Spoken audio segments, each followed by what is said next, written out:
చూడండి, యేసుప్రభు ఒక ఉపమానం చెప్పారు. ఏం చెప్పారు? నేను నీకు కావాల్సినవన్నీ సంపాదించాను, నా రెక్కలు నీకు ఆశ్రయిస్తాయి, నా దగ్గర నీకు సంతోషం ఉంది, అయ్యా నాతో ఉండు, నేను నీ మాట వినను, నాకు అవసరం లేదు. ఏం చేశాడండి? క్షణికమైన సుఖ సౌఖ్యముల కొరకు తన జీవితాన్ని పాటు చేసుకున్నాడు, వెళ్ళిపోయినాడు. ఏమో దొరికింది అతనికి? చెప్పండి, ఏం దొరికింది? పందులు తిన పొట్టు దొరికిందా? ఏంటి అది? పందులు తిన పొట్టు కూడా, పందులు తిన పొట్టు ఏంటి? లోకము, లోకపాసులు, లోకంలో అంతా పందులు తిన పొట్టే. ఇది కూడా దొరకదు నీకు సరైన క్రైస్తవుడికి. ఇది పోయింది, చేతిలోది పోయింది, ఊతలోది పోయింది. గుర్తుపెట్టుకోండి, ఏం పోయింది? చేతిలోది పోయింది. ఊతలు మీకు తెలియమేమో, మీరు వచ్చిన కోతలేవేమో, మాకు తెలుసు ఊతలు. ఊత తీసుకుని వెళ్ళేవాడు మన యోహాన్ గారు. ఊత తీసుకెళ్ళి పట్టించేవాడు చేపలు. ఏం కానీ దాంట్లో కట్టుకుంటే తీసుకొచ్చేవాడు. అయితే నా బొట్టి తెలివితో కూడా ఏం చేశాడంటే, వీళ్ళు వేయంగానే కాలు కింద ఒకటి పడిందంట, ఊతతో ఒకటి పడిందంట. ఏం చేశాడు? కాలు కింద తీసుకున్నాక ఊతలో తీసుకొచ్చని వంగాడంట. వంగుతూ ఊతను కూడా పక్కకు కొంపాడు, పైకి లేపల పక్కకు కొంపాడు. ఇది పోయింది, అది పోయింది. భక్తి జీవితం అంతే. లోకం ఏది నీతో ఉండదు, గుర్తుపెట్టుకో. లోకము దాని ఆశ్రయకైతుంది. అయితే నిన్ను లోకములో ఎండిన భూమిని ప్రవాహ జలముగా చేయడం కొరకు నిన్ను ఏర్పరచుకున్నారు ఆయన. చదువు 84వ కీర్తన. వారు బాకాల్లో నిలబడి వెళ్ళుచు దాని జలమయముగా చేయుదురు. తొలకరి వాన. ఏమని? తొలకరి వాన. ఏంటది? పరిశుద్ధాత్మ దేవుడు నిన్ను దీవెనలతో నింపుతాడు. గుర్తుపెట్టుకు. పరిశుద్ధాత్మ దేవుడు నీలోకి రావాలంటే, పరిశుద్ధాత్మ దేనికి గుర్తు? పావురానికి గుర్తు. పావురం కొంచెం సప్పుడైతే వెళ్ళిపోతా లేదా? మరి నా మీద పరిశుద్ధాత్ముడు ఉన్నాడని ఇష్టాంతంగా మాట్లాడితే పరిశుద్ధాత్ముడు అక్కడ ఉంటాడా? ఎలా పడితే ఎలా మాట్లాడితే, ప్రేమహీనంగా ఉంటే లోకంలో ఎన్ని పెనసుకుంటూ ఉంటాడా? ఉండడు కదా. కనుక నా ప్రియ సోదరా, ఆయన మనల్ని ప్రేమించాడు, ఆయన బిడ్డగా ఉండాలి. ఆయన మన కొరకు తాను ప్రతిష్ఠించుకున్నప్పుడు మనము లోక సంబంధము కాదు, మనము వెలుగు సంబంధము. మనం ఆయనలో ఉన్న దీవెనలన్నీ పొందుట కొరకు మనం ఆశించినట్లయితే అనేకులను జాలమయంగా చేస్తాం, అనేకులను దేవుని దగ్గర నడిపిస్తాము. ఆ గొప్ప సంతోషం దేవుడు మనకి ఇస్తాడు. కనుక ప్రియ సోదరా, నిన్ను నీవు, నన్ను నేను ప్రతిష్ఠించుకుంటూ నేర్చుకోవాలి. ఆయన నా కొరకు ప్రతిష్ఠించుకున్నాడు, నేను ఆయన కొరకు ప్రతిష్ఠించుకుంటాను. ఆయన కొరకు నువ్వు ఎప్పుడైతే ప్రతిష్ఠించుకుంటావో, చూడండి, నేను పరిశుద్ధపరుస్తాను. ఎఫెసీయులకు రాసిన పత్రిక 5వ అధ్యాయం 27వ వాక్యం చదవండి. అటువలే క్రీస్తు కూడా సంఘమును ప్రేమించేవారిని మనల్ని ప్రేమించి కళంకమైనను ముడతైనను అటిది మరి ఏదైనా లేక పరిశుద్ధమైనది గాను నిర్దోషమైనది గాను మహిమగల సంఘం గాను ఆయన తదేట దాన్ని నిలబెట్టుకొనవలని వాక్యముతో ఉదక స్నానము చేత దాన్ని పవిత్రపరిచి పరిశుద్ధపరచుటకై. చెప్పండి, దేని కొరకు తాను అప్పగించుకున్నాడు? పరిశుద్ధపరచుట కొరకు. ఎందుకు పరిశుద్ధపరచబడాలి? ఆయన దగ్గర ఆయనతో ఉండాలంటే. మళ్ళీ చదవండి.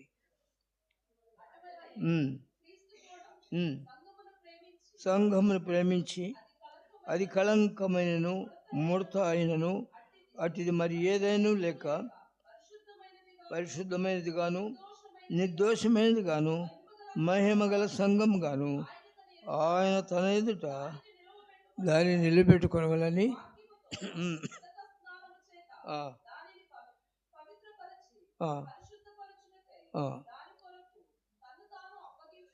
ప్రియ సోదరుడా, ఆయన ఎదుట నీవు ఉండాలంటే పరిశుద్ధపరచబడాలి.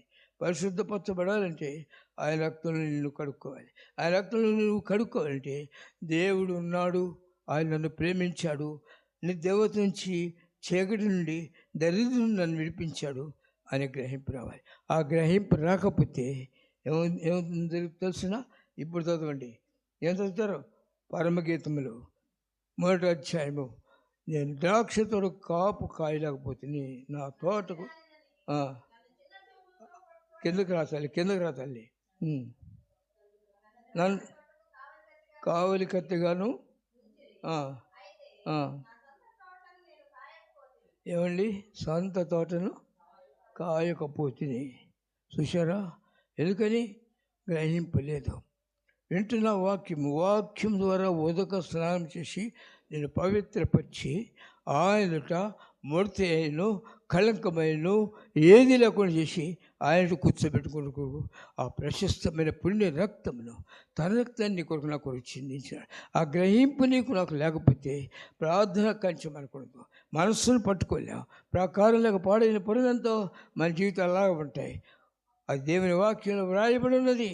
ప్రేసోలరా, ఎరిగినే చెడిపోతిని యేసుని గాయము పేతిని, ఎరిగినే చెడిపోతిని యేసుని గాయము మోసపోతిలో దొలగితి దాసుడాలిన చూడ సాపోతి నేను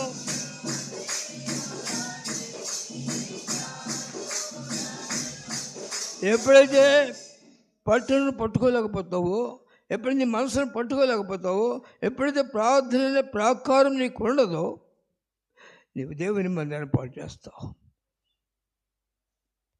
భయంకరమైన స్థితి. డానియేలు గ్రంథము 5వ అధ్యాయము మొదలును మనం చదివినట్లయితే, రాజుకు బెల్షస్సరు తన అధిపతుల్లో 1000 మందికి గొప్ప విందు చేయించి ఆ 1000 మందితో కలుసుకొని ద్రాక్షరసం త్రాగుచుండేది. పోశారు వారు ద్రాక్షరసం దేనిలో పోశారు? దేవుని మందిరంలోని పాత్ర పోసినారు. దేవుని మందిరం ఏంటి? మన హృదయంలో దేవునికి ఆలయం. ఈ ఆలయంలో ఏం పోసినారు వాళ్ళు? ద్రాక్షరసం. తెలియకపోసినాడా? తెలిసిపోసినాడా? మీరు చెప్పాలి. తెలిసిపోసినాడా? తెలియకపోసినాడా? తెలియకపోస్తే అజ్ఞానకాలంలో దేవుడు చూడనట్టు ఊరుకున్నాడు. తెలిసిపోస్తే తెలిసిపోసాడా? ఎన్నోసార్లు మనం తప్పు చేస్తున్నాం, ఎన్నోసార్లు మనం నిలబడితే ఎలా మాట్లాడుతున్నాం, మన పెద్దలు నిలబడితే ఎలా చేస్తున్నాం. ప్రియ సహోదరులు, వెలుగొను రక్షణ